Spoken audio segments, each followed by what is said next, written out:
We're in Södermalm. This is the southern island in the city of Stockholm. It has a reputation for being very trendy and hipster with people dressing differently, generally being very free and a different sort of a vibe from the rest of the city, which is the northern part of the city.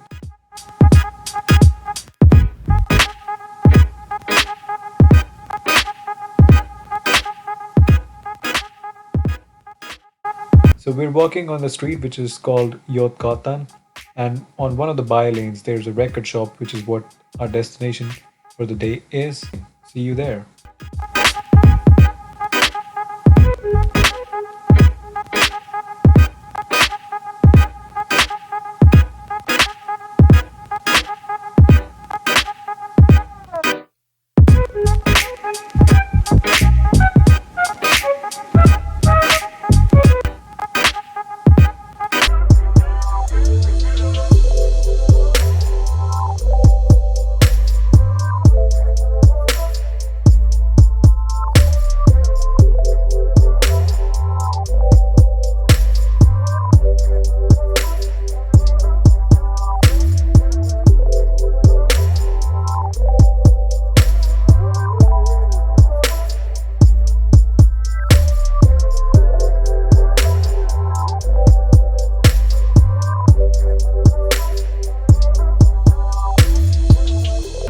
You're the shop owner. Do you want to say a couple of words firstly on the history of the shop and your interest in this and how this came about as a concept? Yeah, it's this shop is a little special because we got to rent it like for just a short period, but now it's been quite a few years that we had it, so it's kind of like not so planned, a lot of things, and we like most kinds of music, and we kind of varied it. Also, But when you say we, is it just you or is it a lot of people doing I it? have a friend who have this shop with, but he's not here so often because he's a music producer and he's like sits in the studio most of the time. Right. And he's kind of successful, but he likes vinyl, and sometimes he's here like cleaning up a bit, like it's like, and Okay. And how much of the records are your own personal collection? it's hard to say because like from the beginning it started with me and my friends' records, like and then we've kind of grew out from that, like so it's but also of course it's a lot of records we have are like personal favorites, which are Which would be your personal favorites? it's like I have so many like favorites. It's hard to pick up one or two, but I mean Steely Dan is one of my favorite groups, so like Asha, like and Steely Dan and Asha. yeah, well no Asha, the album Aya, like so, and it's but there's a lot of other groups which I like, a lot of English new wave and post-punk records, like but also I like soul and disco and jazz and funk. It's so much good music in all kinds of. We also like hard rock, which I grew up with, but now I don't listen so much to it, but there's a lot of good hard rock, of course, and Do you also, in addition to the shop, do you also sometimes do some sort of small concerts or something of the music that you like, or? I mean, like To me, your sometimes shop. we had like live performances in this shop. Oh, you do? We have Yeah, had, but now we have so much records. It's hard to get people in. But we actually had whole bands with drummers and keyboard players, like 6 to 7 members playing in this shop, and sometimes outside also, because it's a great area outside to have music on. Yeah. But so it's Okay. So if you do this, you do it in this space and around here. yeah, but we don't do it often now, especially now with the corona. It's like a little like, it's like This year's sensitive this to year's like, been crazy. What's the main motive behind the shop? Is it more your taste in music, or just telling, or is it commercial to make money? If it was commercial to make money, I would do something else probably. But this is it's like a combination of mixing work with pleasure, because it's like kind of like you make some money out of a hobby. I mean, like some months we make money, some other months we lose money. It's like in the long run we go a little plus, and that's like the main thing. Yeah. And but of course now more and more people are buying from the internet, so it's kind of hard to have a shop, because people, when they compare prices with the internet, they don't understand that we have to pay rent, we pay taxes and other things. So it's not the easiest way to do business now. I mean, like some people say, why don't we sell more on the internet? And we actually did sell on the internet a long time ago when we thought it was fun. But then after a while, you get a little tired of it, and like going with parcels to the post office and checking payments on the internet. That's kind of boring, I think. You know? Yeah, but it's a good business for those who do it. Like, yeah, it's a lot of administration on the. Yeah, of course, and stuff disappear. But the stuff that you sell here, is it a lot of used records, or is it like new stuff? Mostly used records, but in good condition. And it's used as in like regular people can come in and leave their records here. Yeah. So you buy them, or you just? No, we buy records. We buy and trade. Okay, you do both. Okay. There's some other shops who get for free, but of course they maybe don't get like the best records, you know. But sometimes they probably do also, like, you know. Sometimes. Right. So. And the new music that's coming out, do they release a vinyl copy of it, or that's not how things work? We would like to get in more new releases because it's fun with new music also, of course. And there's a lot of good music being done now. Yeah. Even though I think that a lot of new music coming now, when you listen to it, you can hear, oh, they sound a bit like this old band, which actually is much better than the new band. But there's a lot of new bands that are really good too, and they're like really unique, you know.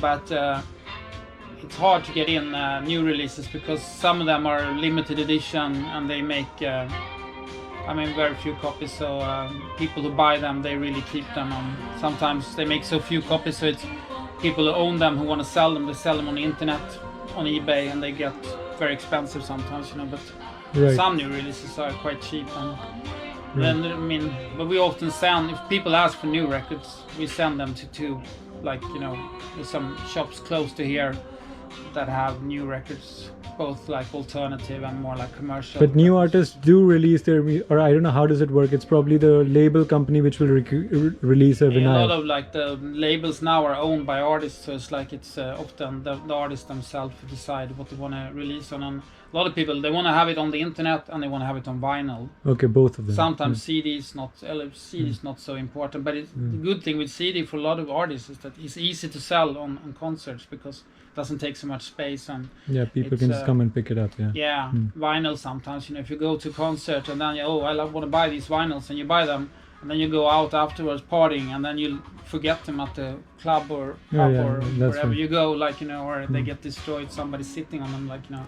So that's like like there's not just advantages to vinyl. I mean, there's good things about CDs also, you know. It's more like a cigar collection type of thing. It's more like for people with taste. Well, I like, for me, I see it more like, it's like you listen to music in different ways. Like you go to a restaurant, like different restaurants. I mean, like you have like fast food, you have street food, you have like nice restaurants, and you have like luxury restaurants, and you make food you're at home. Yeah, it's a bit the same with music, you know. That's that's a lovely way to put it. I think that like, you know, MP3, that's like the fast food. It's okay, like, you know, you get full with it, but like sometimes you want a little bit more. I mean, vinyl is like more for people who have like patience, like a fine dinner. Yeah, with exactly. Wine. Yeah, you have to like work a little bit more for it, like, you know, you have to. And where is Spotify? Spotify is more McDonald's. I mean, that's like me, MP3 and streaming. That I think the same. Like fast food. So, but I can tell you, when I first got Spotify, a friend of mine, I only have like free Spotify, but when they were like when it wasn't released yet, a friend of mine knew the guys at Spotify, so I got like a login to it, and I was really impressed because that was the first service where you just clicked and the music came straight away. So that's why they got so successful, I think, you know. That was a good technical, but it wasn't good musically from the beginning because there were a lot of stuff missing and bad quality and stuff. Now it's better, like, you know, but as I listen so much music in the store daily and then sometimes at home, like, you know, vinyls mostly, I don't listen so much to Spotify. Like, you know. Sometimes if you want to there's a difference in quality. There was a big difference, but now it's like, if you have a good listening setup, then Spotify can sound really good also. So it's like, but a lot of people say that they like vinyl because it's more true to the instruments, that, like, you know, that you get more natural tone from guitars and from voices and stuff like that, you know. But for me, it sounds good from digital or vinyl or like from Spotify. But can you tell from your ear whether it's Spotify or I don't vinyl? have golden ears, like so I guess right, some of them I guess wrong. So it's hard. But some people who are like musicians and have like perfect listening, then for them it could probably be easier to hear the difference. And I think they have like shaped up the sound on like the digital to what it was from the beginning. Right. Because from the beginning, the digital was very cold and very like sounded like shallow, like but now I think it sounds better. Technology has gotten better. Yeah, of course. And it depends on the system, of course. And my last question to you is, how do you find new music?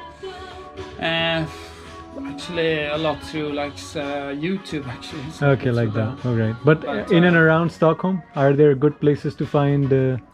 I mean, I used to go out and see concerts before, not super many concerts, but like maybe like 10, 15 every year, like Yeah. Now I see maybe 1 or 2, and there's good places around here, like but unfortunately now there are not lots of concerts, Corona has just destroyed everything. Yeah, it's like they have like a debate here in Sweden now about that the cultural activities have been totally destroyed, Yeah. while the commercial and shopping has been held under the arms, like with more support. And I mean, companies who are really rich, who have billions, they get lots of support. But the small people who work with like sound and light and dancers, choreographers, like they get very little in like in support. And hopefully, is the government doing anything about it?